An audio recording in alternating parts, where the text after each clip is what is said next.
Mateo capítulo 23. Yo estaba tentado a saltar este capítulo. Yo estaba tentado a saltar este capítulo 23 de Mateo porque es un capítulo fuerte. Pero el Señor me dio un ángulo sanador. Amén. Vamos a hablar acerca de los fariseos hoy. Vamos a hablar acerca de los fariseos. Santo. Ay. Sí, hoy es un tipo, ese tipo de palabra. Ese tipo de palabra. No salgan corriendo, porque les va a bendecir. La palabra de Dios siempre bendice. La palabra de Dios siempre bendice. Gloria a Dios que los que estamos aquí hoy somos de la casa, no hay visita. Porque es ese tipo de palabra que pone a correr un poquito. Ay. Mateo capítulo 23, voy a leer unos cuantos versículos, porque todo esto está bueno. Todo esto está bueno. Mateo capítulo 23, versículo 1. Voy a leer desde el versículo 1. En cuanto lo tengan, les voy a pedir que se pongan de pie una última vez. Yo sé que llevamos un ratito de pie, pero esta palabra es mejor que la recibamos de pie también. Mateo capítulo 23, versículo 1. Y dice la palabra de Dios: entonces habló Jesús a la gente y a sus discípulos. Dile a la persona que está al lado tuyo: estaba hablando con discípulos. Vinimos a hablar con discípulos hoy. Esto es una palabra que es para discípulos. Es para discípulos. Esto es un tema que es para discípulos. Esto es un tema que es necesario que nosotros lo entendamos. Amén. Lo que le dijo Jesús en el versículo 2 dice: en la cátedra de Moisés se sientan los escribas y los fariseos. Así que todo lo que les digan que guarden, guárdenlo y háganlo. Mas no hagan conforme a sus obras, porque dicen y no hacen.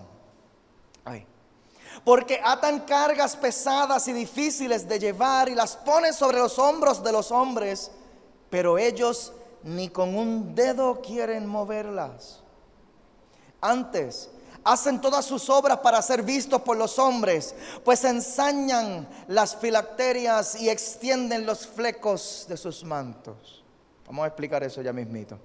Y aman los primeros asientos en las cenas y las primeras sillas en las sinagogas y las salutaciones en las plazas, y que los hombres los llamen rabí, rabí. Pero ustedes no quieren que les llamen rabí, porque uno es su maestro, el Cristo. Alguien que diga conmigo: Cristo. Oh, hay poder en Jesús. Y todos ustedes sois hermanos. Y no llamen Padre vuestro a nadie en la tierra, porque uno es vuestro Padre, el que está en los cielos. Ni seáis llamados maestros, porque uno es vuestro maestro, el Cristo. Él vuelve y lo repite. Que estemos bien claros de a quién estamos siguiendo en esta vida. ¿Quién es nuestro role model? ¿Quién es nuestro modelaje? ¿Quién es nuestro líder principal? ¿A quién es que nosotros principalmente nos sujetamos? A los pastores no nos conviene hablar de ese tema, porque los pastores queremos sujeción, ¿verdad? Pero realmente, si yo me equivoco en algo y tú te das cuenta que lo que está establecido en la palabra, yo necesito que tú me lo aclares también. Porque la autoridad aquí no es el pastor. La autoridad aquí es Jesucristo. Versículo 11 dice: el que es mayor de vosotros sea vuestro siervo. Porque el que se enaltece será humillado, y el que se humilla será enaltecido. Mas ay de vosotros, escribas y fariseos hipócritas, porque cierran el reino de los cielos delante de los hombres, pues ni entran ustedes ni dejan entrar a los que están entrando. Ay de ustedes, escribas y fariseos hipócritas, porque devoran las casas de las viudas y como pretexto hacen largas oraciones. Por esto recibirán mayor condenación. Ay de vosotros, escribas y fariseos hipócritas, porque recorren mar y tierra para hacer un prosélito, y una vez hecho, lo hacen 2 veces más hijo del infierno que ustedes. Ay de vosotros, guías ciegos, que dicen: si alguno jura por el templo, no es nada, eso no es nada. Pero si alguno jura por el oro del templo, es deudor. Insensatos y ciegos, porque ¿cuál es mayor, el oro o el templo que santifica el oro? Aleluya. También dicen: si alguno jura por el altar, no es nada. Pero si alguno jura por la ofrenda que está sobre el altar, es deudor. Necios y ciegos, porque ¿cuál es mayor, la ofrenda o el altar que santifica la ofrenda? Aleluya. Pues el que jura por el altar, jura por él y por todo lo que está sobre él. Y el que jura por el templo, jura por él y por el que lo habita. Y el que jura por el cielo, jura por el trono de Dios y por aquel que está sentado en él. Ay de vosotros, escribas y fariseos hipócritas, porque diezman la menta y el eneido y el comino, y dejan lo más importante de la ley: la justicia, la misericordia y la fe. Esto era necesario hacer sin dejar de hacer aquello. Sin dejar de hacer aquello. Ay, guías ciegos que colan el mosquito y tragan el camello. Ay de vosotros, escribas y fariseos hipócritas, porque limpian lo de afuera del vaso y del plato, pero por dentro están llenos de robo y de injusticia. Fariseo ciego, limpia primero lo de adentro del vaso y del plato, para que también lo de afuera sea limpio. Ay de vosotros, escribas y fariseos hipócritas. Me repite esto 8 veces en este relato, en este discurso. Porque son semejantes a sepulcros blanqueados, que por fuera a la verdad se muestran hermosos, mas por dentro están llenos de huesos de muertos y de toda inmundicia. Así también vosotros por fuera a la verdad se muestran justos a los hombres, pero por dentro están llenos de hipocresía e iniquidad. Ay de vosotros, escribas y fariseos hipócritas, porque edifican los sepulcros de los profetas y adornan los monumentos de los justos, y dicen: si hubiésemos vivido en los días de nuestros padres, no hubiéramos sido sus cómplices en la sangre de los profetas. Así que dan testimonio contra ustedes mismos de que son hijos de aquellos que mataron a los profetas. Ustedes también llenan la medida de sus padres. Serpientes, generación de víboras, ¿cómo escaparán de la condenación del infierno? Pastor, ¿qué tipo de texto tú escogiste para comenzar esta predicación? Uy, están bien calladitos. Vamos a orar por la palabra. Esta palabra va a estar buena. Va a estar buena. Hoy vamos a estar predicando bajo el tema curando al fariseo. Padre, te damos gracias, Señor. Te pedimos, Espíritu Santo, que seas tú ministrando a través de la predicación de tu palabra, que no sea yo, que seas tú. Yo te pido que seas tú preparando los corazones para recibir la semilla de tu palabra, Señor. Y te pedimos que nuestros corazones estén receptivos, que no se endurezcan nuestros corazones, Señor, ante la palabra, sino que nuestros corazones sean tierra fértil para recibir la semilla de tu palabra y que dé fruto al 30, al 60 y al 100 por uno. En el nombre de Jesús, y la iglesia de Jesucristo dice amén. Amén. Se pueden sentar. Ay, curando al fariseo. Normalmente yo preparo una introducción que el propósito principal de la introducción de mis mensajes es capturar tu atención y despertar un poco de interés sobre el tema que voy a traerte. En este caso, no creo que haga falta. Creo que el texto se ha encargado de capturar tu atención y de despertar un poco de interés acerca del tema. Jesús aquí dedica casi un capítulo entero de este evangelio de Mateo, 36 versículos. Yo corté la lectura en el versículo 33, pero hay 2 o 3 más. Cuando tengan la oportunidad lo pueden terminar de leer. 36 versículos, un discurso completo dedicado a una población. Jesús no hizo esto con más nadie.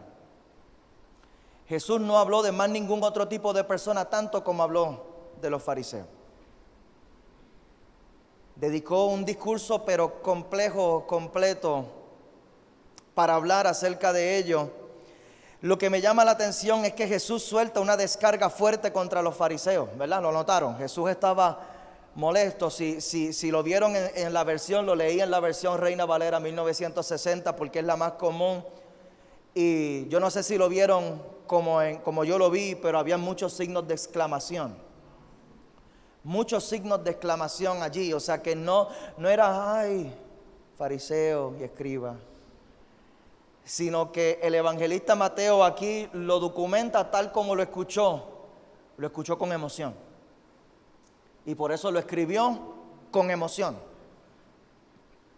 Le suelta una descarga fuerte a los fariseos, pero no sé si se dieron cuenta, él no estaba hablando con fariseos. Comienza el capítulo diciendo que él estaba hablando con la gente que le seguía y con sus discípulos. La gente que principalmente estaba escuchando, su principal audiencia en ese discurso eran los discípulos. No eran fariseos. Pero ocurre una transición, un cambio en el tono de Jesús. Jesús comienza a alertarlos acerca de ellos, pero de momento comienza a hablarles a ellos como si ellos fueran los fariseos. ¡Ay de vosotros, fariseos! Y yo me lo imagino a ellos como que, Jesús, yo no soy fariseo. Jesús, yo no soy fariseo. Y yo creo que esta es nuestra primera respuesta cuando nosotros leemos este capítulo, ¿verdad? Cuando nosotros leemos este texto, nuestra primera respuesta es igual. Ay, gracias a Dios que yo no soy fariseo. Gracias a Dios que no están hablando de mí. Dile a la persona que está al lado tuyo, no es contigo la cosa. No es contigo la cosa. Ahora míralo con sospecha y pregúntale, ¿estás seguro?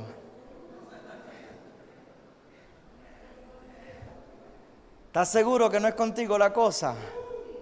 Uy, ¿por qué les habla Jesús como si ellos fueran los fariseos? Número uno, porque es necesario que se cuiden de los fariseos.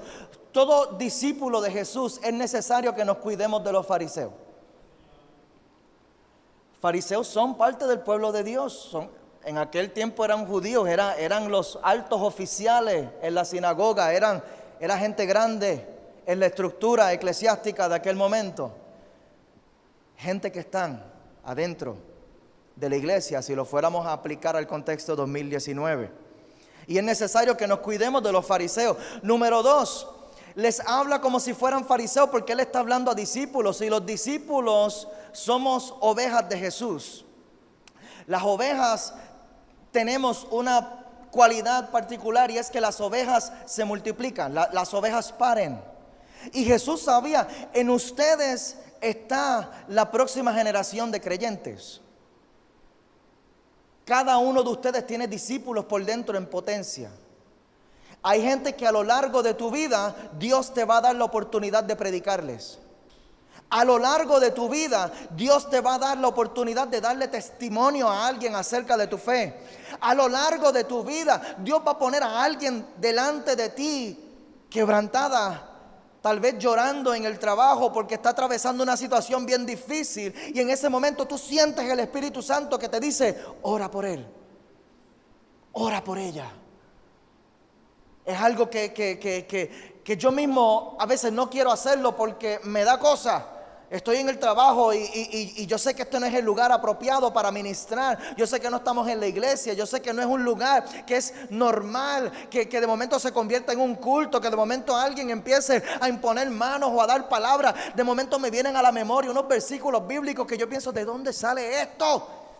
Y es el Espíritu Santo dándote herramientas con la palabra de Dios para que tú puedas restaurar esa vida en el nombre de Jesús. Y entonces tendremos oportunidades en la vida para nosotros enseñarle a la gente acerca de nuestra fe. Y esa persona podría ser salva ese día. Esa persona podría, ese mismo día, Dios podría usarte a ti para pasar una persona de las tinieblas a la luz admirable. Aleluya. Dios podría usarte a ti para sacar a alguien de un estado de perdición, de un estado de depresión, de un estado de atadura de pecado, y que Dios te use a ti para liberar, para romper las cadenas de esas personas. El Espíritu Santo podría venir sobre ti en un momento dado y darte una palabra, darte un toque especial, para que cuando tú estés orando por esa persona, de momento esa persona quede impactada. El vecino del frente, yo di este testimonio recientemente, eso fue hace 2 o 3 semanas. Yo tengo un vecino que vende agua y es un señor mayor. Y fui a comprarle un botellón de agua y él estaba teniendo lo que parecía ser un paro cardíaco. Tenía un dolor de pecho, la esposa estaba llorando, ellos están preparándose para montarse en la guagua y de momento yo llego con el botellón mío vacío y me dicen: Héctor, vamos para el hospital porque es que está malo, porque es que mira, y él no podía respirar y él estaba, y de momento yo como que, ¿qué hago? Pues ora. Y yo sentía eso por dentro, pues ora. Y oré por él y Dios lo sanó. Y Dios lo sanó. Y todavía ayer fui a comprarle otro botellón de agua y cada vez que yo me cruzo con él me dice: tú tienes algo especial, tú tienes algo especial. Y yo le dije: lo único especial que yo tengo se llama Jesús. Se llama Jesús. Y lo estoy invitando y pues, pero la gente queda impactada. Quedan impactadas y tendremos oportunidades para hacer esto, y dentro de cada uno de nosotros hay iglesias en potencia, dentro de cada uno de nosotros hay discípulos en potencia, hay futuros creyentes, hay futuros discípulos de Jesucristo. Esa fue la segunda razón por la cual Jesús le habla a ellos como si fueran fariseos, para que ustedes tengan cuidado de sus discípulos, porque hay gente que los van a estar mirando a ustedes en su caminar en la fe. Y ustedes tienen que velar, darles a ellos el testimonio correcto, darles a ellos el modelaje adecuado para que el resultado sea el correcto, porque el problema de los fariseos era que la gente no pasaba a través de ellos para llegar al Padre. Ellos se convirtieron en una piedra de tropiezo para la gente en su fe. Cuídense. Y la tercera razón es esa, precisamente porque cada uno de nosotros podemos caer en esto del fariseísmo. Cada uno de nosotros podemos caer en esto del fariseísmo. Hoy vamos a curar al fariseo. Comencemos con nuestra consulta médica. ¿Están preparados? En Puerto Rico a veces hay que esperar horas para que te atienda el doctor. Aquí en la iglesia simplemente le adoramos en lo que llega la palabra. Comencemos con nuestra consulta médica y comencemos con el diagnóstico de esta condición. ¿Cuál es el diagnóstico? El diagnóstico es fariseo. Fariseísmo. ¿Qué es un fariseo? Fariseo, por definición, la palabra lo que significa es una persona que ha sido separada. Significa separado, significa distinguido. Es una persona que se distingue de los demás en su fe y en aspectos religiosos. Es una persona que ha sido separada para usos santos. Es una persona en su esencia más pura. Es una persona que ama a Dios tanto que ha decidido consagrarse a un nivel mayor. Una persona que ha decidido separarse para Dios. Yo tengo un talento en la música y Dios me confrontó hace tiempo de que mi talento no es para el mundo. El talento es para los usos santos de Dios. Y una persona que rinde sus talentos y todo lo que tiene es una persona separada. Y en esencia hay un elemento de fariseísmo en eso, que es bueno, es positivo. Se entiende que los fariseos fueron una secta que surgieron alrededor del año 150 antes de Cristo. Y surgió esta secta luego del exilio judío bajo el imperio romano. Amén. Los que están tomando nota, estos son algunos detallitos para que podamos entender que esta gente en sus orígenes no era gente mala. No era gente mala. Son descendientes de los hasideos, que es un grupo judío que son devotos. Alguien que diga conmigo, devotos. Gente sumamente entregada a las cosas de Dios. sumamente entregadas. No estamos hablando de cristianos casuales aquí, si lo fuéramos a adaptar al contexto 2019. No estamos hablando de cristianos domingueros, no estamos hablando de cristianos casuales que tenemos una fe de un ratito a la semana. Estamos hablando de gente que han decidido consagrar su vida completa, gente que han decidido llevar su vida de fe al otro nivel. Señor, todo lo que tú me pidas, yo te lo doy. Lo que sea, Señor, que se requiera para impulsar tus propósitos en esta tierra, yo lo voy a hacer. Y ese era el tipo de persona que eran los fariseos. Dice la palabra, no, relata la historia que esta secta de los fariseos se unieron a los macabeos en un tiempo en el que bajo el dominio del imperio romano los derechos religiosos del pueblo judío comenzaron a ser amenazados.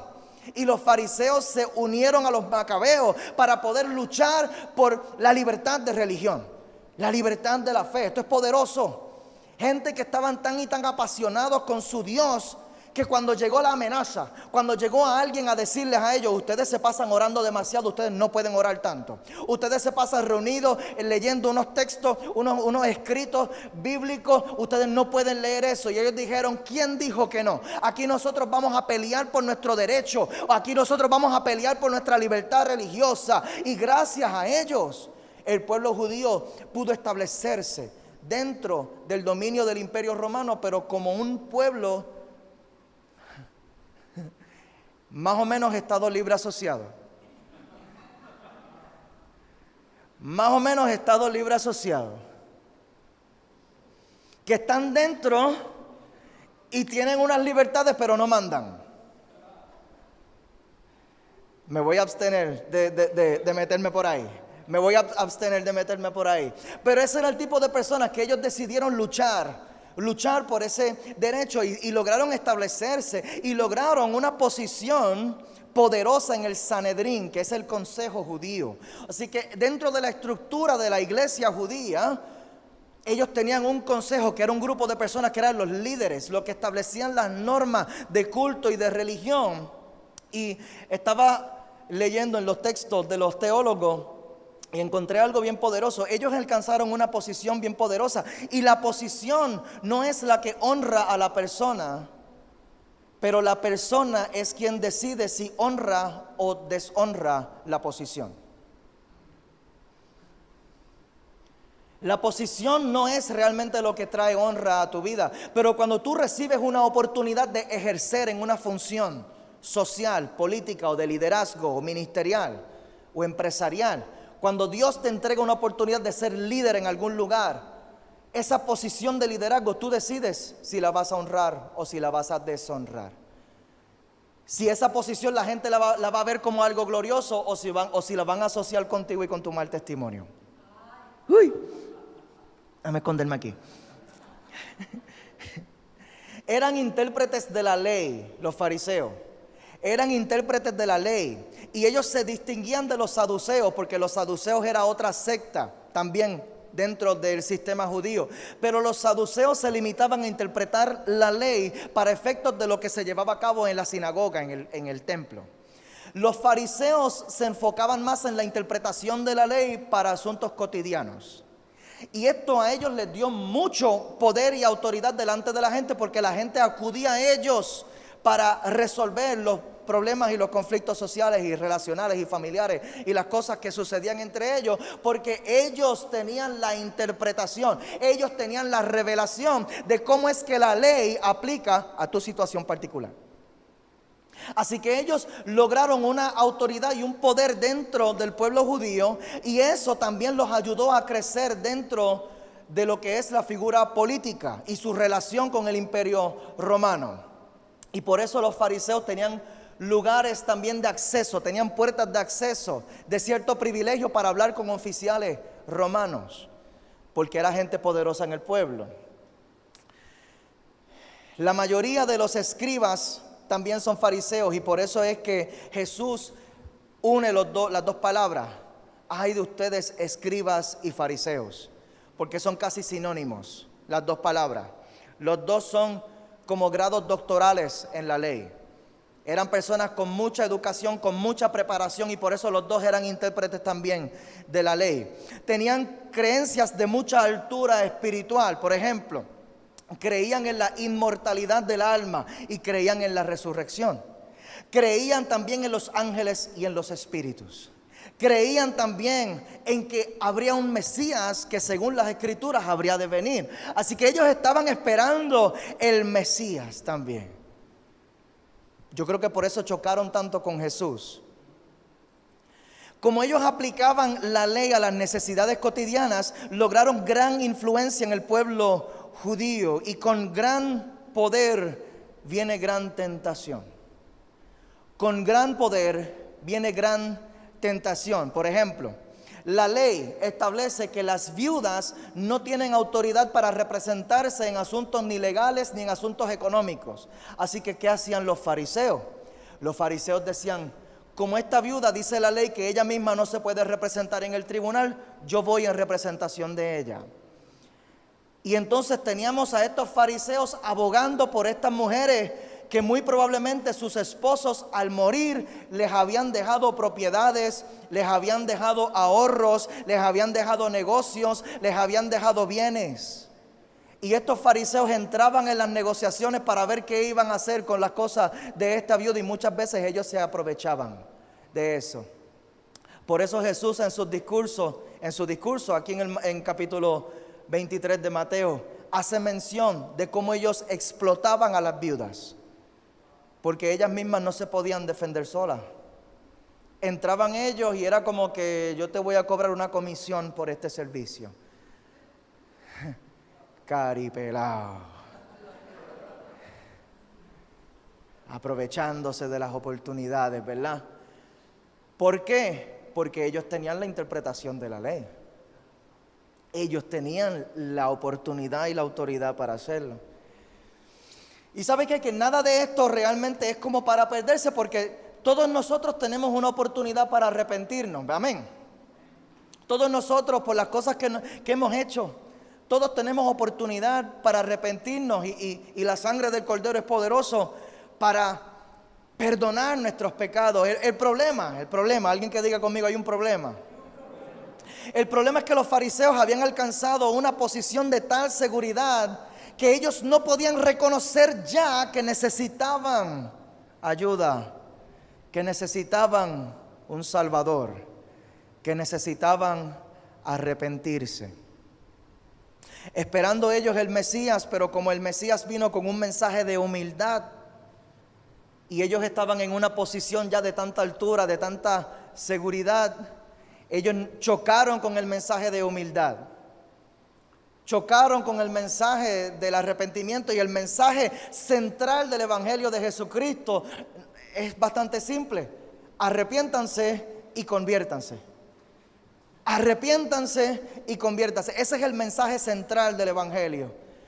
Pero ¿cómo yo me voy a arrepentir si aquí mando yo?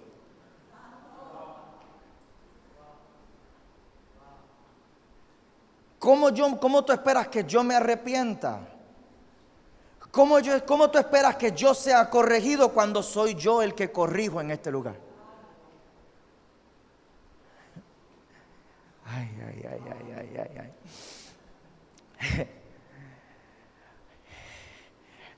Dile a la persona que está al lado tuyo: esto no tiene nada que ver contigo. No tiene nada que ver contigo. Estamos hablando de los fariseos. Estamos hablando de otra gente.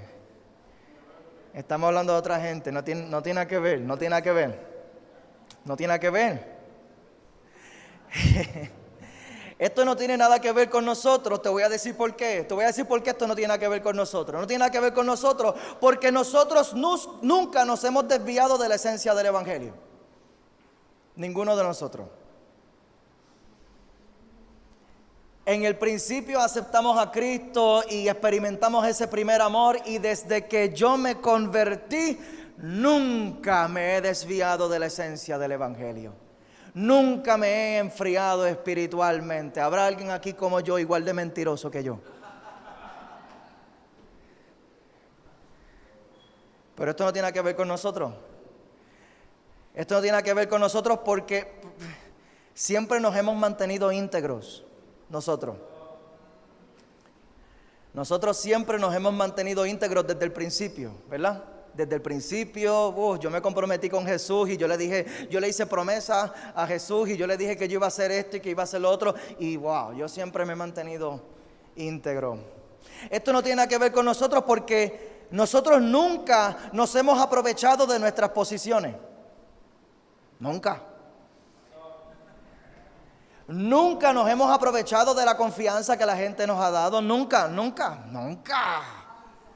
Esto no tiene que ver con nosotros. Esto no tiene nada que ver con nosotros. Me siento bien tentado a dar un par de ejemplos, pero yo te lo voy a dejar a tu imaginación para que tú mismo te proyectes. Porque nosotros nunca hemos abandonado la relación profunda con Dios mientras mantenemos una apariencia de espiritualidad. Nunca. Y esos mensajitos cristianos y esos memes cristianos y en Facebook y todo eso no ha fallado. Mientras tanto, en la intimidad y en los secretos de mi hogar, yo he estado siempre con mi relación activa, orando todos los días, leyendo todos los días, ayunando toda la semana, tú sabes, consagrado. Esto no tiene nada que ver con nosotros. Porque a nosotros nunca se nos ha hecho difícil reconocer que nos equivocamos.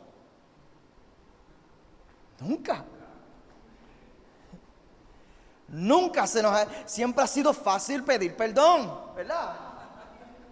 Yo no sé tú, pero siempre es fácil pedirle perdón a Dios, reconocer que necesito arrepentirme, reconocer que necesito cambiar delante de Dios. Esto es bien fácil.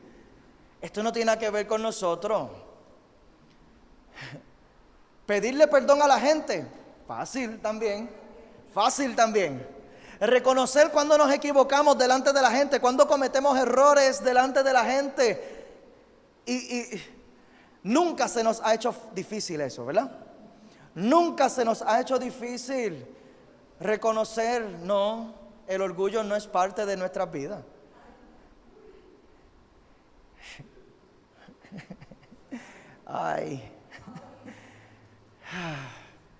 Porque a nosotros nunca se nos ha hecho difícil reconocer que tenemos que volver al primer amor.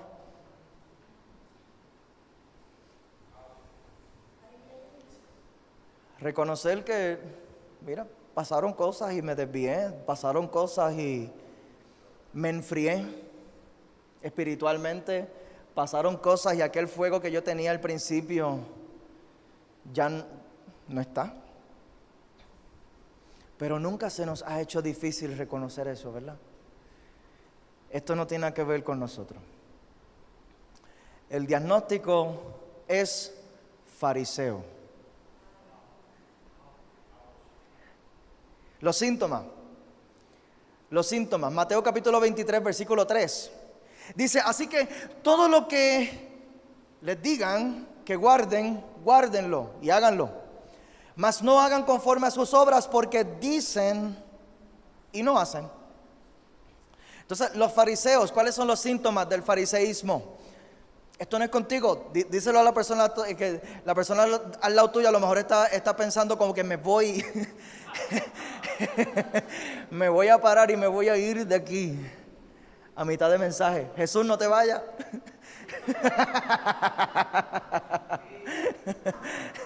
No es contigo, Jesús. No es contigo, Jesús. Él viene ahora, por si acaso. Los fariseos interpretaban la ley muchas veces aplicándola a su conveniencia. Y aplicaban la interpretación de la ley a su conveniencia, pero no se sujetan a la palabra. No se sujetan a la palabra. Yo estoy sudando, yo no sé ustedes, pero a mí yo te digo la verdad. La palabra es como una espada de doble filo. A mí me está pasando por la piedra ahora mismo. A mí me está picando esta palabra. Así que interpretan la palabra y utilizan los versículos. Yo no sé si usted conoce gente así que utilizan versículos los que les convienen en el momento en que les convienen. Y tienen un vocabulario bíblico bastante amplio y saben cómo utilizar la palabra para defender su pecado. Interpretan a su conveniencia, pero no se sujetan. Ay, ¿cuántos saben que debajo de un síntoma siempre hay algo más serio? ¿Verdad?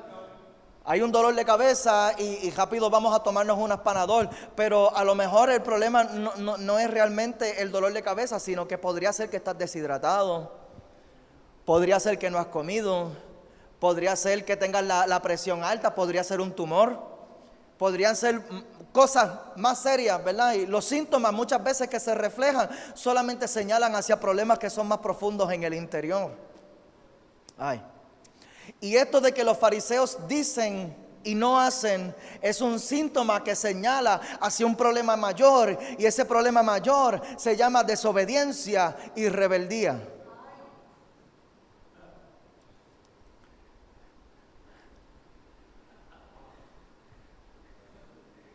Si vamos a desenmascarar, tú sabes, porque es que si nosotros venimos a ver el diagnóstico, ¿verdad? Si vamos a un médico para ver, y la palabra tiene un poder para hacer esto, para revelar lo que está oculto en el interior. Ya ellos habían llegado a un nivel de seguridad, de autosuficiencia y de orgullo, que interpretaban la palabra a su conveniencia, pero no se sujetaban a la palabra porque ya se había levantado en ellos un espíritu de rebeldía. Decían que amaban las cosas de Dios, pero realmente amaban el beneficio de su función. Ay. Y entonces lo que pasa es que nadie me puede decir nada porque yo tapo mi desobediencia debajo de mi orgullo. Yo tapo mi rebeldía y mi desobediencia debajo de mi orgullo. Y el que venga a decirme algo, yo sé cómo defenderme. Yo sé cómo activar la rebeldía a mi favor. Yo sé cómo justificar mi condición. Yo sé cómo defenderme y puedo utilizar argumentos bien elocuentes para justificar mi condición. Incluso podemos llegar a un nivel de gran manipulación en el que las personas que vengan a corregirnos a nosotros sabemos cómo meterles una labia tan y tan salvaje que terminamos haciéndolos a ellos sintiéndose mal.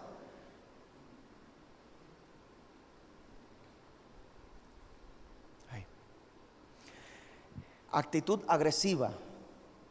La actitud agresiva es uno de los principales mecanismos de defensa de los fariseos. La actitud agresiva. El que me venga a decir algo a mí se va a arrepentir.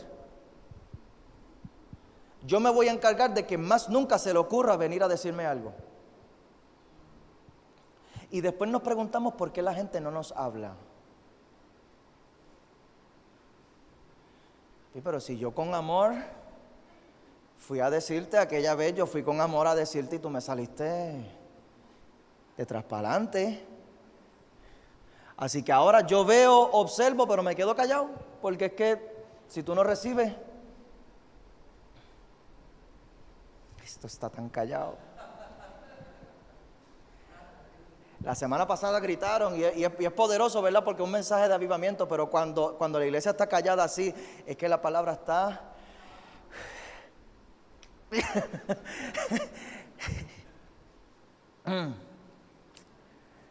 En Mateo capítulo 12, versículo 14, porque esto de las actitudes agresivas no es un invento del pastor. Mateo 12, 14, para los que están tomando nota, dice: y salidos los fariseos tuvieron consejo contra Jesús para destruirle. Y esa es la actitud que se levanta en nosotros cuando alguien nos confronta en nuestras creencias, en nuestras opiniones. Aunque nuestras creencias y nuestras opiniones no sean bíblicas, aunque nuestras creencias y nuestras opiniones nos estén alejando de Dios, aunque nuestras creencias y nuestras opiniones estén destruyendo nuestras relaciones, nuestras familias, nuestras finanzas, nuestras emociones, toda nuestra vida. Y yo quiero pensar esto, y yo quiero sentirme así, yo quiero seguir creyendo esto. Y si tú vienes a corregirme, prepárate, porque por lo menos un codazo te vas a llevar. Te vas a arrepentir. Pero dile al que está al lado tuyo: esto no es contigo. Esto no es contigo, no estoy hablando de nadie aquí.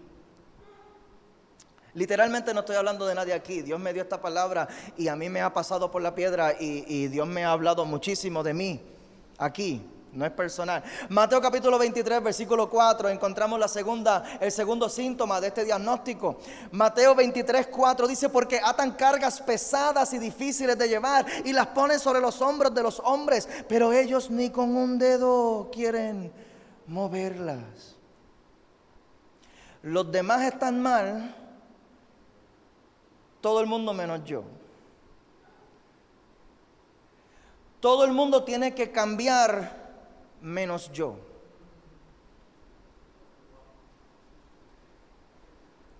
Atan cargas pesadas y se los echan. Mira los otros, llévate eso, papi, si puede.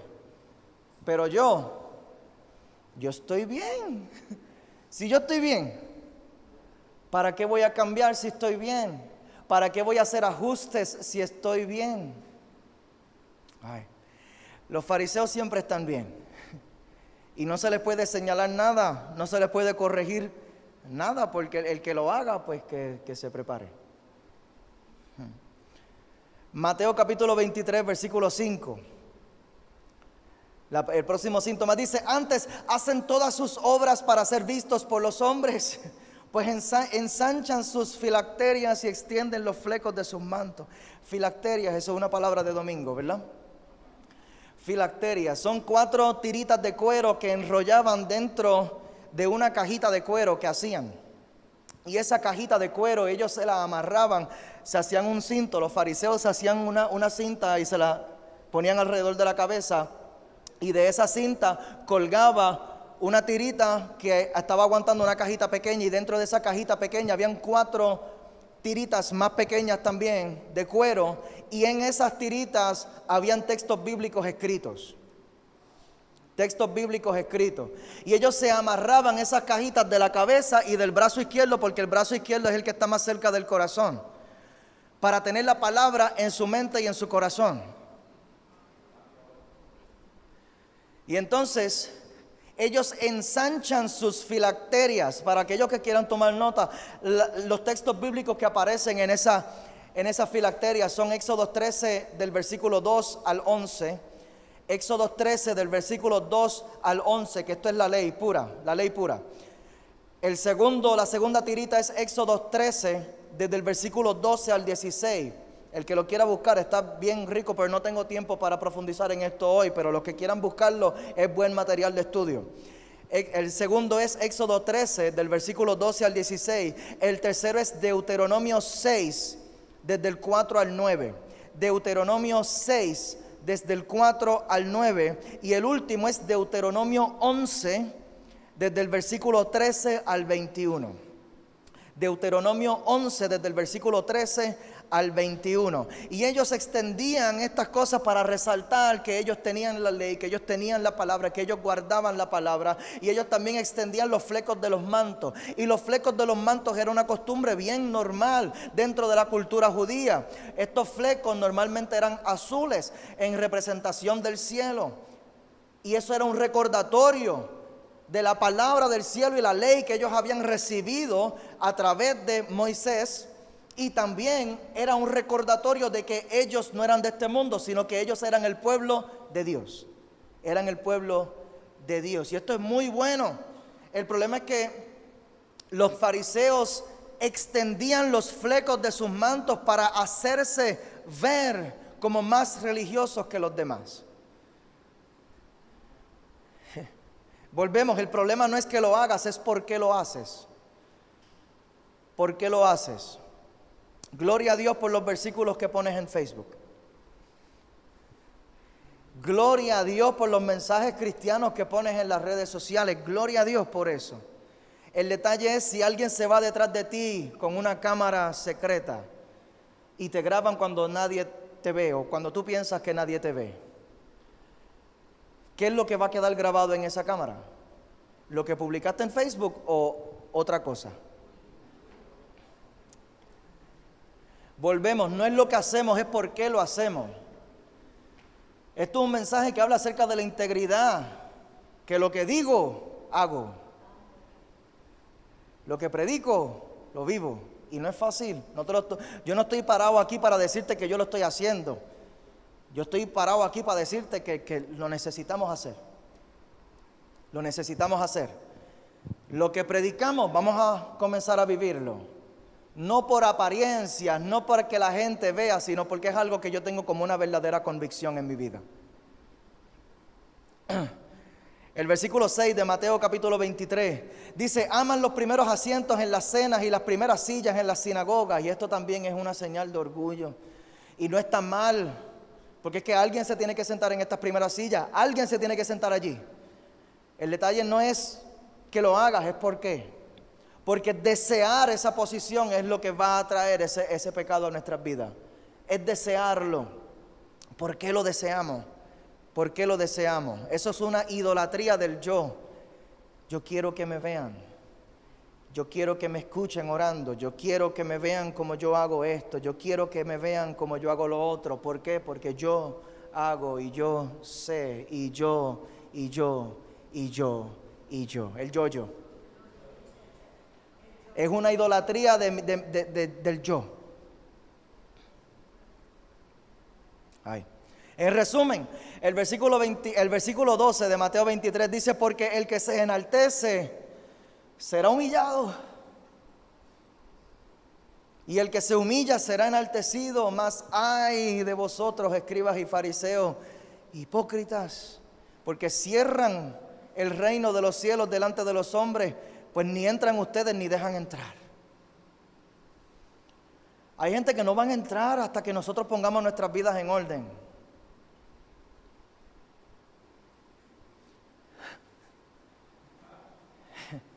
¿Por qué? Porque la única Biblia que tienen eres tú.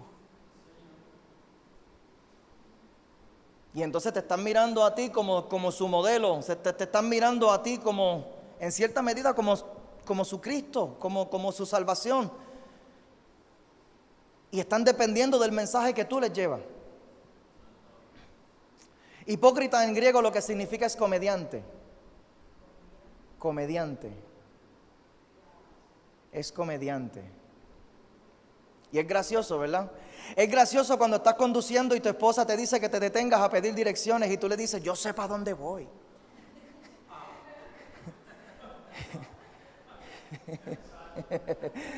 Mira, pregúntale a pregúntale, pero ¿por qué no te paraste a preguntarle si estamos perdidos? Yo no estoy perdido. Yo sé dónde estoy, yo sé para dónde voy.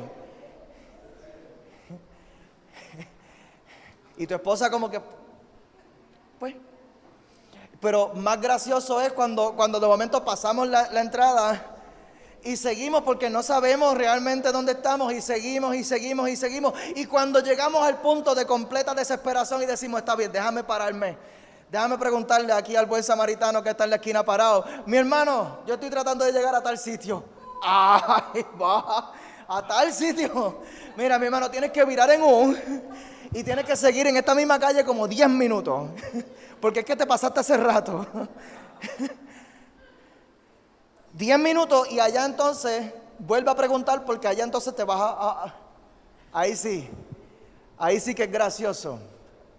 Ahí sí que es gracioso cuando tienes que pagar 2 peajes adicionales para llegar al destino que te pudo haber salido más barato. Te pudo haber salido más barato. El problema es que por decir que estamos bien y por decir que no necesitamos dirección, nos perdemos la entrada. Nos perdemos la entrada. Y como decimos que estamos bien, aquellos que nos siguen, aquellos que siguen nuestro modelaje, aquellos que están montados con nosotros en nuestros carros, también se pierden la entrada. Se la pierden. Esos son los síntomas. Estoy cerrando ya. Porque Dios me habló acerca del origen de esto. Y es importante que nosotros sepamos el origen de nuestras condiciones. Porque hay personas que el doctor les dice: tienes diabetes, ese es el diagnóstico. Los síntomas son estos, tienes la lengua seca, te está dando este problema, te estás sintiendo así, estos son los síntomas, este es el diagnóstico. Pero nos quedamos con eso, con el diagnóstico y con la pastilla que nos dan. Pero si no preguntamos por el origen de por qué es que las cosas están como están, Pues entonces tenemos personas que siguen comiendo dulce, tomando refresco, comiendo fritura, comiendo pan, comiendo arroz, comiendo todo este montón de cosas que le siguen descontrolando la salud. Y no importa cuántas pastillas te receta el doctor, es como no estás pendiente del origen. Eso es lo físico. Pero nos pasa en lo relacional, nos pasa en lo emocional, no queremos buscar cuál es el origen de por qué me enredé en esta relación de maltrato.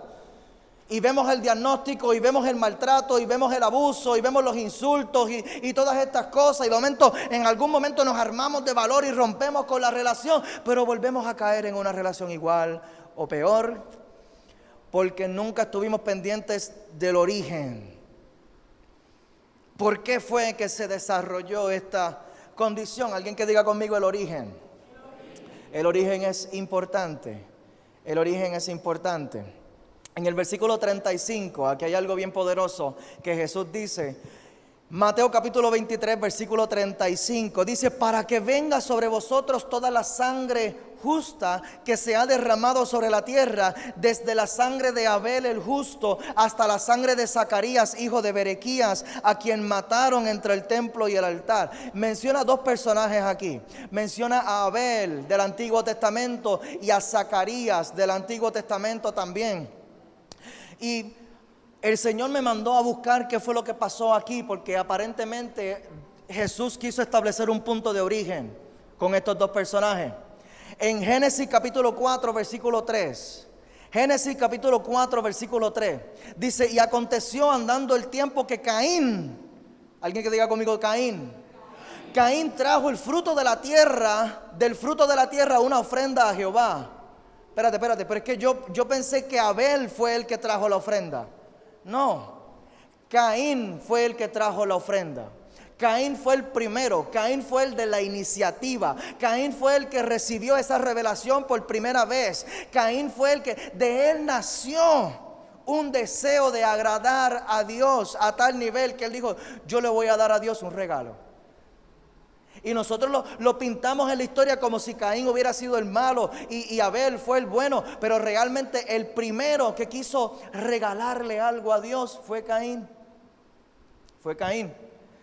Y Abel también trajo de los primogénitos de sus ovejas, de lo más gordo de ellas. Y miró Jehová con agrado a Abel y a su ofrenda, pero no miró con agrado la ofrenda de Caín.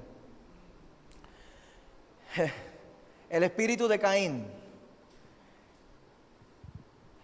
Abel trajo también los primogénitos, miró con agrado. El espíritu de Caín es el espíritu del resentimiento. Ay, Dios. Caín fue el primero en demostrar este interés. Y a veces nosotros hacemos las cosas con muy buenas intenciones. La intención cuenta, pero no solo la intención, sino también la forma. Le decimos a la gente por cordialidad, ¿verdad? La intención es lo que cuenta. La intención cuenta, pero no solo la intención, sino también la forma. ¿Cómo lo haces? ¿Cómo lo haces? ¿Cómo lo haces? Porque muchas veces no sabemos cómo hacer las cosas, pero hacemos las cosas con muy buena intención, pero como no sabemos cómo es la manera correcta de hacerla, pues terminamos. ¿Con qué actitud nosotros aceptamos la corrección de Dios? Porque esto fue lo que le pasó a Caín. Esto fue lo que le pasó a Caín. Caín, de su corazón nació el deseo de llevarle un regalo a Dios.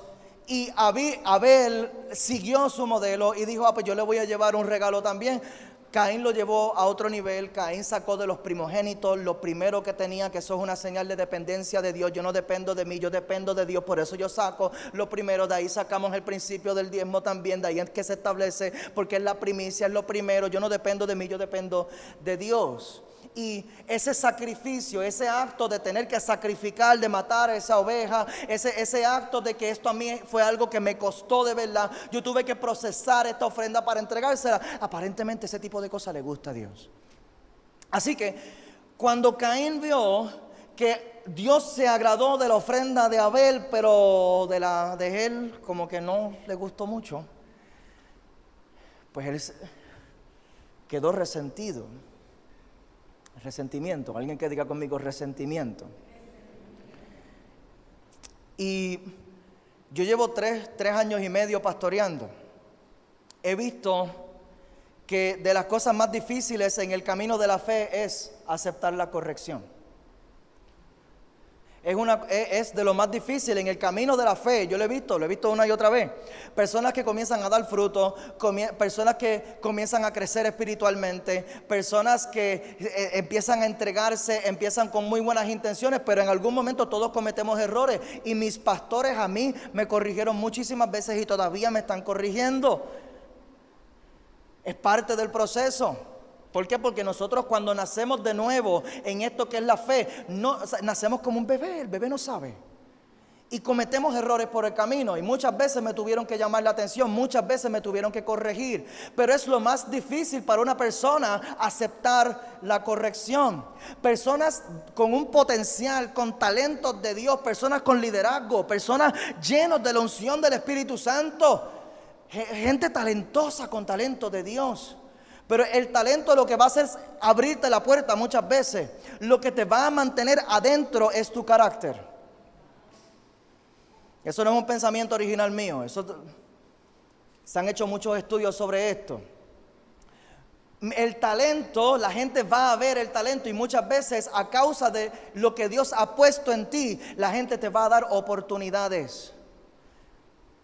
Ahora, el tú quedarte en esa posición, el tú perseverar en ese trabajo, el tú perseverar en ese ministerio, el tú perseverar en ese negocio, el tú perseverar en esa relación, ya entonces no depende de tu talento. Tu talento lo único que hizo fue abrirte la puerta. Lo que a ti va a hacer que tú puedas permanecer en esa posición es tu carácter.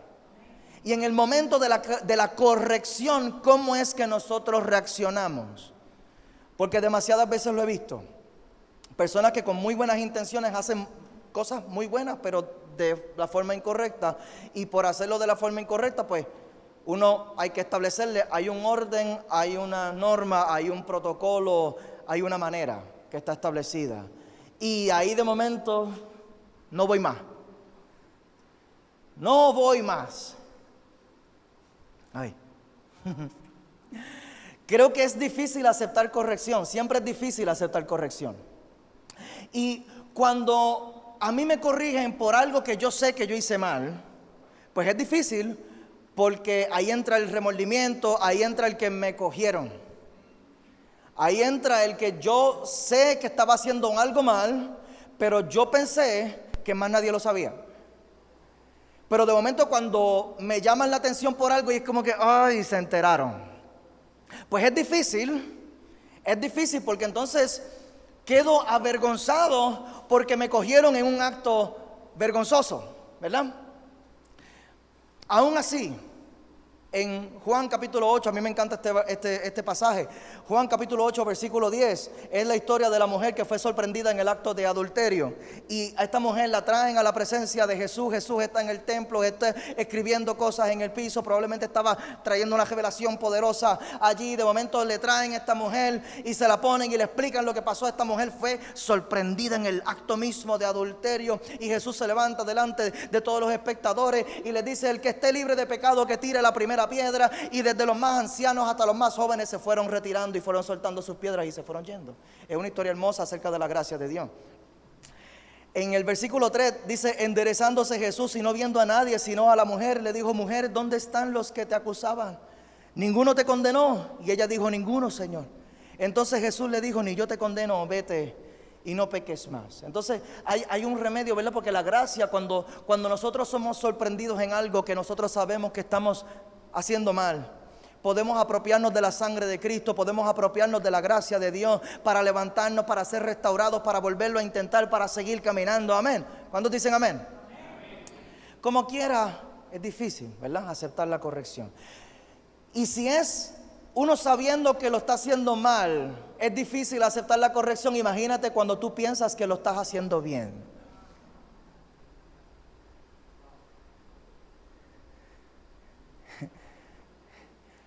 Cuando te corrigen por algo y tú dices: pero es que yo lo hice con una buena intención. Yo pensé que lo estaba haciendo bien. Yo pensé que lo estaba haciendo bien. Yo lo que quería era presentar una ofrenda, yo lo que quería era hacer un acto de bondad, un acto de fe, un acto de amor a Dios. Yo lo que quería hacer algo bueno, algo bueno. ¿Alguien se ha sentido así en algún momento? Y tal vez lo que le pasó a Abel fue lo que le llaman los americanos el beginner's luck, ¿verdad? Esa suerte del principiante. Pues a Caín le salió bien de la primera, ¿verdad? A Abel le salió bien de la primera y a Caín no. Puede ser, puede ser. Pero yo creo que nos evitamos muchos malos ratos si preguntamos por las normas antes de actuar.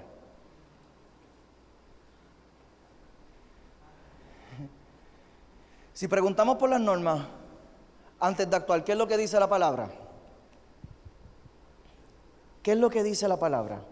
Antes de tomar la decisión, ¿verdad? Porque muchas veces tomamos la decisión y después esperamos el cantazo. Y si no llega el cantazo, pues nos salió bien. Chacho, de show. Pero si llega el cantazo, pues entonces es ¿verdad? Pero si preguntamos por las normas antes de actuar, si preguntamos cuál es el protocolo, qué es lo que está establecido, cuál es el orden, ahí nos podemos evitar muchos malos ratos, muchas frustraciones. En el versículo 6 dice: entonces Jehová le dijo a Caín: ¿por qué te has ensañado y por qué ha decaído tu semblante? Si bien hicieres, no serás enaltecido. Si tú haces el bien, vas a ser enaltecido. Si lo haces bien. Y si no haces bien, el pecado está a la puerta. Mira esto: con todo esto, a ti será su deseo y tú te enseñorearás de él. Así que, si nos regañaron por hacer algo que estábamos haciendo con buenas intenciones, o si nos corrigieron por algo que estábamos haciendo con malas intenciones, de cualquiera de las dos maneras, el pecado está a la puerta, pero el pecado no tiene autoridad sobre tu vida. Aquí lo que Jehová le estaba dejando saber a Caín es que tú eres el Señor. Tú eres quien decides si vas a caer en la tentación o no. Tú eres quien decide si te vas a poner rebelde con esto o no. Tú eres quien decide si te vas a poner resentido, si vas a sufrir, si vas a llorar, si vas a hacer una cantaleta, si vas a hacer una pataleta, si te va a dar una rabia, si te va a dar una cosa, si te vas a ir, si vas a abandonar. Tú eres quien decide. Tú eres quien decide. Caín lamentablemente, ¿verdad?, escogió el pecado, porque estaba tan y tan resentido que él permitió que el resentimiento se apoderara de él. El segundo personaje, estamos viendo el origen, porque muchas veces nosotros nos enfriamos en el camino porque quedamos resentidos por algo que pasó, algo que no estábamos esperando. Probablemente estábamos tratando de hacer las cosas bien y de momento llegó una sorpresa a nuestras vidas, algo inesperado, un conflicto, una aflicción, un ataque, una prueba, una tribulación. Y nosotros que pensábamos que contábamos con el favor de Dios, mira, la aflicción no descarta el favor de Dios sobre tu vida. Por el contrario, el favor de Dios es lo que a ti te va a ayudar a perseverar y a permanecer y a seguir hacia adelante hasta que tú puedas alcanzar esa victoria. El segundo personaje, dice Zacarías, el hijo de Berequías, y esto está en Segunda de Crónicas, capítulo 24, y no tengo tiempo para profundizar en esto, pero está poderoso. Segunda de Crónicas,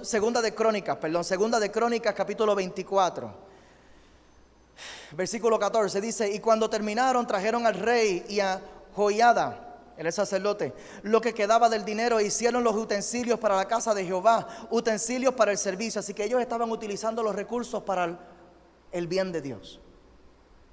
Utensilios para el servicio, morteros, cucharas, vasos de oro y de plata, y sacrificaban holocaustos continuamente en la casa de Jehová todos los días de Joiada. Mas Joiada envejeció y murió lleno de días. Entonces, en el versículo 17 dice: muerto Joiada, que era el sacerdote, vinieron los príncipes de Judá y ofrecieron obediencia al rey. Ellos estaban bajo el dominio del imperio.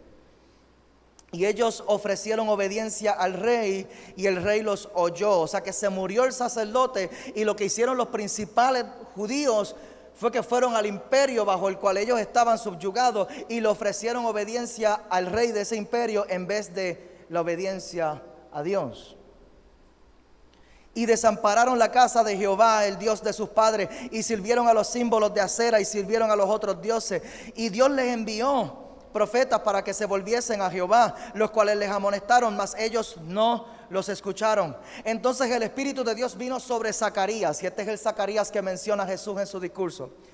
El Espíritu de Dios vino sobre Zacarías, hijo del sacerdote Joiada, y puesto en pie donde estaba más alto que el pueblo, les dijo: así ha dicho Dios, ¿por qué quebrantan los mandamientos de Jehová? No os vendrá bien por esto, no les vendrá bien por esto, porque por haber dejado a Jehová, Él también les abandonará. Pero ellos hicieron conspiración contra Él y lo mataron. Al frente del templo lo mataron. Los de su propio pueblo mataron a su profeta.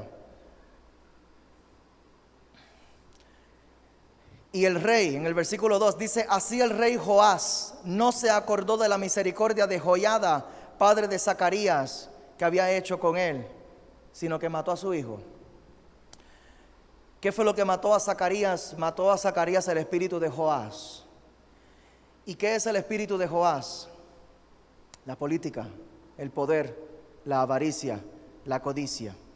En otras palabras, cuando la presión del mundo puede más que el propósito de Dios. Cuando la presión del mundo puede más que el propósito de Dios. Ellos estaban bien porque tenían un sacerdote que estaba haciendo sacrificio continuamente. Y por cuanto estaban haciendo sacrificios delante de Jehová continuamente, el favor de Jehová estaba sobre ellos y le estaba dando la bendición. El problema es que el avivamiento cuesta no solamente para levantarlo, sino que cuesta para mantenerlo. Y lo que nosotros comenzamos con mucha pasión en Dios, lo que la Biblia le llama ese primer amor, lo que comenzamos con mucha pasión en Dios requiere un esfuerzo continuo para mantenerlo. Esto es una pasión que dice la palabra en la parábola de las 10 vírgenes, que es que tenemos que mantener las lámparas llenas. Esto es un trabajo de todos los días. No podemos pretender dejar de orar, dejar de leer, dejar de ayunar, dejar todas nuestras actividades, ¿verdad?, espirituales o religiosas, y mantener el mismo nivel de fe. Porque es que la fe viene por el oír, y el oír por la palabra. Si cortamos el oír de la palabra de Dios, entonces le estamos prestando el oído a todo lo demás. ¿Por qué? Es que parece más atractivo buscar los atajos en el mundo que seguir sacrificándonos delante de Dios. Y esto fue lo que le pasó al rey Joás. Se cansó. Cansancio. Hay que asignar demasiados recursos para mantener ese sacrificio delante de Jehová todos los días. Mejor, vamos a hablar con el rey y vamos a llegar a un acuerdo con el rey. Y es que el cansancio espiritual nos pone a nosotros a buscar atajos. En vez de orar todos los días, sabiendo que la oración y la lectura de la palabra es lo que llena nuestras lámparas, pues buscamos esa llenura en otras cosas, buscamos atajos. En vez de levantarme más temprano para tener ese tiempo de relación con Dios, pues entonces yo busco mi deleite, mi placer, mi llenura, trato de buscarla en otros lugares. Yo busco atajos. Y los atajos los vamos a encontrar en relaciones, los vamos a encontrar en actividades, los vamos a encontrar en compras, los vamos a encontrar en vicios, los vamos a encontrar en el mundo. El cansancio. Y como resultado, lamentablemente, llegó el próximo ejército contra ellos, y dice la palabra en el versículo 24 que aunque habían venido con poca gente, prevaleció el ejército de Siria, porque Jehová los entregó en sus manos. ¿Por qué? Porque habían perdido el favor. Y no nos podemos molestar con Dios si perdimos el favor, porque el favor no es algo que se pierde así porque sí. El favor no tiene patitas. El favor no es que un día está contigo y otro día se va. Es que el favor es una responsabilidad de nosotros mantenernos en el lugar en donde Dios está derramando su bendición. Amén. Termino con esto. Hemos tenido suficiente ya de este mensaje. El tratamiento. Porque hoy no vinimos a señalar, hoy no vinimos a criticar, hoy vinimos a curar al fariseo. Hoy vinimos a curar al fariseo. ¿Y cuál es el tratamiento? En el versículo 23 de Mateo 23, dice que diezman la menta y el eneido y el comino, pero dejaron lo más importante de la ley, que es la justicia, es la misericordia y es la fe. A esto es que tenemos que volver. Este es el tratamiento. Tenemos que volver a la justicia, tenemos que volver a la misericordia y tenemos que volver a la fe. Y la justicia es equidad, es preocuparnos por los demás. La justicia es el antídoto del egocentrismo. El yo pensar que hay otras personas que también necesitan, el yo pensar, mira, esta iglesia ahora mismo está bendiciendo unas cuantas familias. Estamos reparando techos, estamos reconstruyendo hogares, estamos bendiciendo gente en necesidad, La obra, si usted quisiera ser parte de algo que es más grande que tú, hay una oportunidad en la iglesia de Dios, hay una oportunidad en la casa. Yo voy a dejar de enfocarme tanto en mis necesidades y voy a comenzar a abrir espacios para lo que Dios está haciendo, para establecer la justicia aquí en esta tierra. Lo segundo es la misericordia, y misericordia lo que significa es compadecernos de la miseria de otro. Compadecernos de la miseria de otro, y no tenemos que ir muy lejos. Esto es poderoso para contrarrestar aún la depresión. Cuando yo me pongo a hablar con gente que tienen problemas también, y yo me doy cuenta, yo no soy el único que tengo problemas. Hay otra gente que tienen problemas también. Hay otra gente que incluso tienen problemas más grandes que los míos. Y de momento yo puedo dejar de justificarme tanto y de hacerme la víctima ante tantas cosas y mantenerme hundido en un lugar. Mira, no, hay más necesidad. Fíjate, el servicio a nosotros nos expone a las necesidades ajenas. Sirvamos con pasión, sirvamos intencionalmente, seamos intencionales en el servicio, seamos intencionales. Mira, la semana que viene, el sábado, vamos a ir a visitar una casa de una familia que está completamente quebrantada y vamos a hacer un culto allí. Llega allí con nosotros para que tú veas lo que es necesidad de verdad. Una persona batallando contra el cáncer, una persona batallando por su vida ante una amenaza de muerte real. Vamos a salir a lo que está pasando, a ver, porque es que mientras nos encerremos aquí, mi problema, y mi problema me agobia y mi problema me ahoga sin necesidad. Y lo tercero es volver a la fe. Y la fe es una convicción y la fe es una fidelidad. Es tiempo de volver al primer amor. Es tiempo de volver al primer amor. Y esta medicina, ¿dónde es que va esta inyección? Jesús también lo aclara por aquí en el versículo 26. Dice, limpia primero lo de adentro del vaso y del plato para que también lo de afuera sea limpio. Esto es desde adentro hacia afuera. Y aquí es donde Jesús saca el bisturí, ¿verdad? Para operar. Esto es una operación de corazón abierto. Esto no es una operación. El fariseo no se cura con crema. El fariseo no se cura con crema. No es algo que se aplique superficialmente y ya, porque el fariseísmo, por definición, es superficialidad. Y para curar una superficialidad hay que ir más profundo. Y Jesús saca el bisturí aquí. Esto es una operación de corazón abierto. Aquí hay que abrir esto. Hay que abrir esto. Es por dentro. Es por dentro. Y la medicina va a lo profundo, la medicina va al origen. Yo les voy a pedir que se pongan de pie. La medicina va al lugar de origen. La medicina va al lugar en donde está ese resentimiento. Ese lugar en donde está el resentimiento. ¿Qué fue lo que pasó? ¿Qué fue lo que pasó?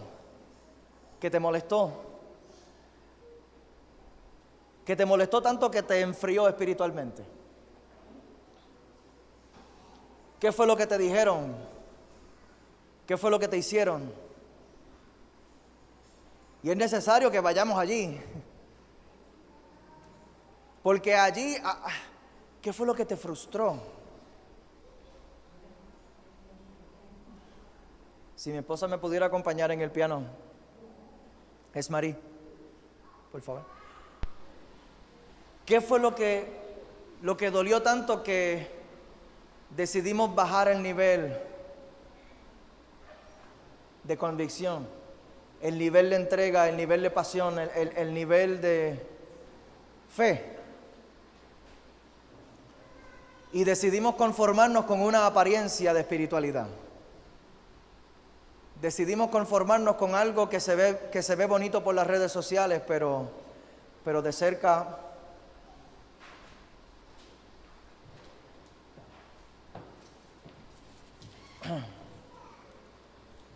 es el resentimiento y es el cansancio, es el desánimo. ¿Qué fue lo que te desanimó? ¿Qué fue lo que te desanimó? Hasta que nosotros no vayamos al origen.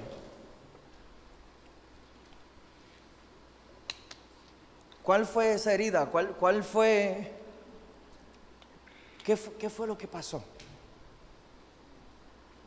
Hasta que nosotros no identifiquemos lo que pasó, no vamos a poder aplicar la medicina en el lugar correcto.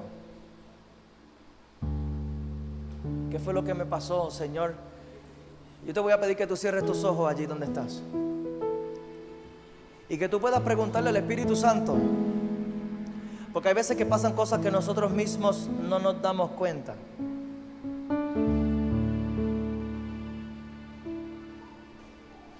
Pregúntale allí al Espíritu Santo, ¿qué fue lo que pasó? ¿Dónde fue que me desvié de la esencia? ¿Dónde fue que me cansé? ¿Dónde fue que me deprimí? ¿Qué fue lo que pasó que me dio tan duro que yo decidí comenzar a buscar atajos?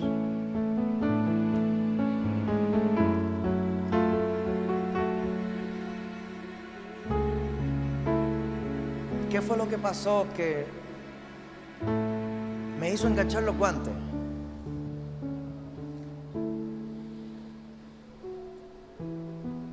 Y me movió a permanecer por compromiso, pero no por amor.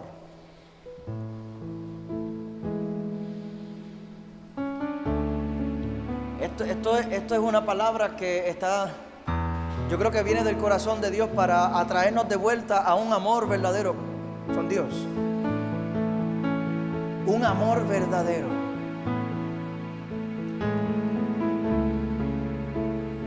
Más allá de las apariencias, más allá de lo que la gente pueda ver, sino que realmente, Señor, yo quiero vivir una vida agradable a ti.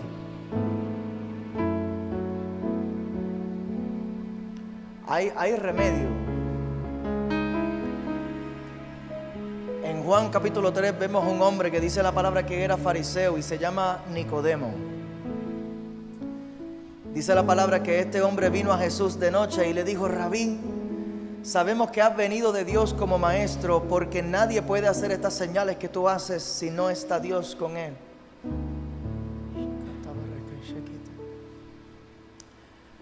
Dijo Rabí y maestro, y este fue el primer hombre fariseo que sale documentado en la Biblia hablando con Jesús y diciéndole a Jesús: yo sé que tú eres el Rabí y yo sé que tú eres el maestro. Y se lo dijo de corazón. Este hombre fariseo reconoció que se había equivocado. Este hombre fariseo reconoció que su creencia se había desviado de la esencia. Este hombre fariseo puso a un lado el orgullo y levantó su humildad. Y por cuanto levantó su humildad, Jesús le reveló el camino y le dio de las revelaciones más grandes que nosotros tenemos documentadas que salieron de la boca de Jesús. Lo primero que le dijo fue: de cierto te digo que el que no naciere de nuevo no puede ver el Hijo, no puede ver el reino de Dios. El que no naciere de nuevo. Esta gran revelación que es central en la doctrina de Cristo, el nuevo nacimiento del creyente, se le reveló a nada más y nada menos que un fariseo. Porque es que el asunto no es personal contra el fariseo, el asunto es contra el orgullo. Y por cuanto este hombre puso el orgullo a un lado y se presentó delante de Jesús con humildad, y le dijo: tú eres el verdadero maestro. Tú eres el verdadero maestro. Jesús comienza a descargar una revelación poderosa. Hasta Juan capítulo 3 versículo 16 se lo dijo a Nicodemo. Le dijo: porque de tal manera amó Dios al mundo que ha dado a su Hijo unigénito, para que todo aquel que en Él cree no se pierda, mas tenga vida eterna. Aleluya. ¿A quién le dio esta revelación? Se la dio un fariseo. Un fariseo que decidió volver a la esencia. Un fariseo que decidió poner a un lado el orgullo, decidió quitarse las vestiduras y las apariencias de religiosidad y se presentó. Cuando más nadie lo veía, Él se presentó allí delante de Jesús de noche. Que más nadie me vea, más nadie se tiene que enterar de esto. Y aquí nosotros con los ojos cerrados, aquí nosotros enfocados en más nadie. Porque más nadie tiene que ver esto. Esto no importa la persona que tú tengas a tu lado, no importa con quién viniste hoy, no importa la conversación, no importa.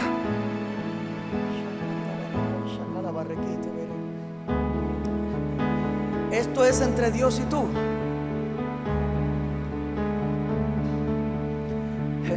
Y Dios me ha enviado con esta palabra en la mañana de hoy para levantarme, así como Jesús se levantó delante de la mujer que fue sorprendida en el acto de adulterio y le dijo: ¿dónde están los que te acusan? Aquí no hay nadie que te esté acusando, sino que la gracia de Cristo está disponible para que tú puedas tener un encuentro verdadero con Él hoy. Y si tú sientes en tu corazón que Dios te está llamando a elevar tu relación con Él a un nivel mayor, a un nivel de mayor entrega, a un nivel de mayor intimidad, a un nivel de mayor sinceridad delante de Dios, el altar está abierto y yo te voy a pedir que pases aquí adelante porque yo quiero orar contigo. Wow. Si tú sientes que Dios te está llamando a un arrepentimiento, si tú sientes que Dios te está llamando a entregarle algún área de tu vida que tú has tenido guardada y separada por un tiempo, si tú sientes que tú has guardado cosas en tu corazón que te han alejado de Dios, resentimientos, desánimo, cansancio, Dios te está llamando a una relación más de cerca con Él, a una relación sanadora. Dios quiere sanar tu corazón hoy, para que esto que te ha mantenido alejado, te ha mantenido a una distancia de Dios, que no te separe más, que no te separe más, que no te separe más, que no te separe más. Yo voy a comenzar a orar, y mientras yo oro, si tú sientes pasar aquí adelante, el altar está abierto para ti. Padre bueno, Padre de los cielos, yo te doy gracias, Señor. Yo te doy gracias, Señor, porque la palabra tuya, Señor, una y otra vez nos llama a una relación más cercana contigo. Una relación más sincera, una relación libre de apariencias, una relación genuina. Qué poderoso es eso, Señor. Que tú no quieres estar lejos de nosotros. Tú quieres estar cerca. Tú quieres estar cerca. Quieres estar cerca de mí, yo que soy un pecador. Yo que estoy sucio de pecado. Yo que estoy manchado, Señor, de mis errores. Yo que he cometido tantas fallas, Señor. Yo que me he equivocado tantas veces, Señor. Yo que le he hecho daño a gente, yo Señor, que me he hecho daño yo mismo. Yo que he sido inconstante, yo Señor, que he hecho tanto mal. Y que a ti te plazca estar conmigo. Que a ti te plazca estar conmigo. Y te doy gracias, Señor, por tu gracia, por tu misericordia, porque te has compadecido de mí, Señor, te has compadecido de todos nosotros aquí. Te has compadecido de todos nosotros aquí en este lugar, Señor. Y nos has dado esta palabra hoy, Señor, no para rechazarnos, sino para llamarnos más de cerca a tu presencia. Más de cerca, Señor. Yo te pido, Espíritu Santo de Dios, que aquellos que están luchando con el llamado hoy, que seas tú tocando corazones en este lugar. En el nombre poderoso de Jesús, te pedimos que tú sanes al fariseo. Te pedimos que tú sanes, Señor Padre, el fariseísmo. Te pedimos en el nombre poderoso de Jesús, Señor. No queremos estar más lejos de ti, Señor. Queremos estar cerca. Queremos estar cerca. Queremos estar cerca.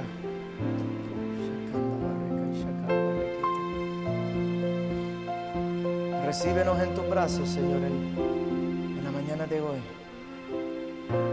Hoy rendimos nuestros corazones a ti, Señor. Te pedimos perdón por todas nuestras fallas.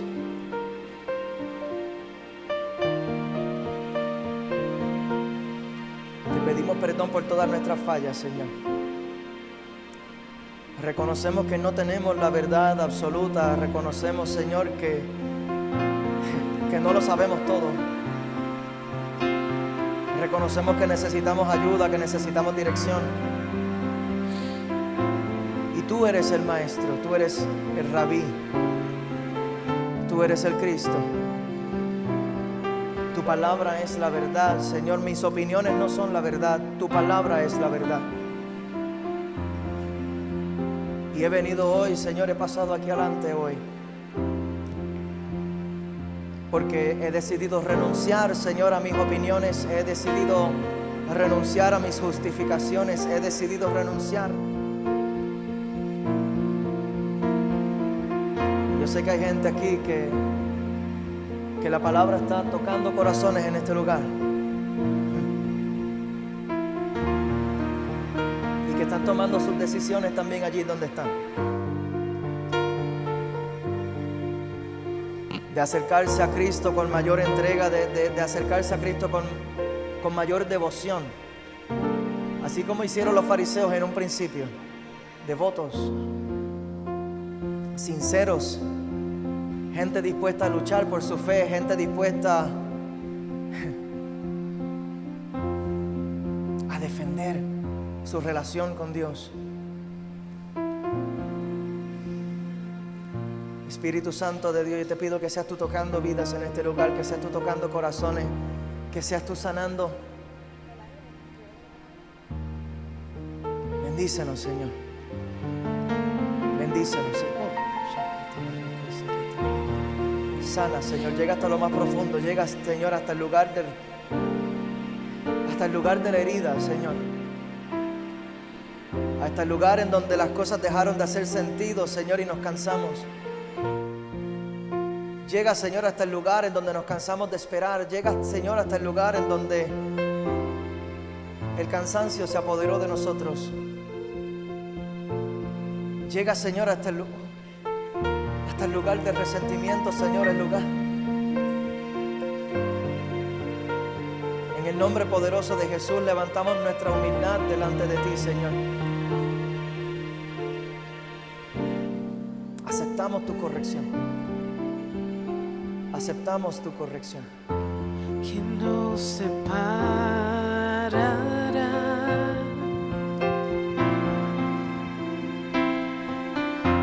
¿Quién nos separará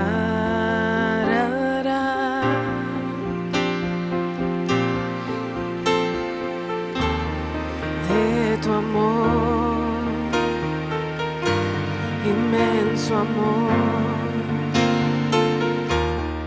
De tu amor, oh Dios,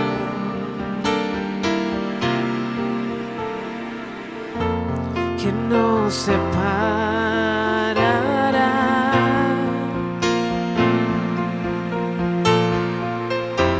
que nos separará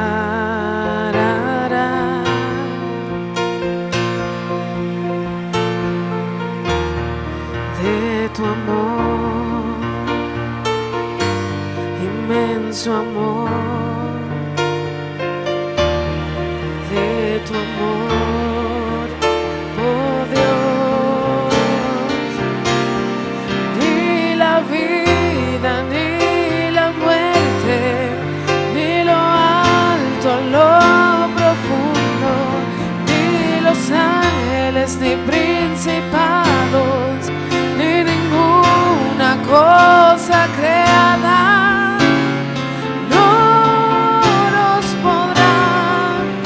separar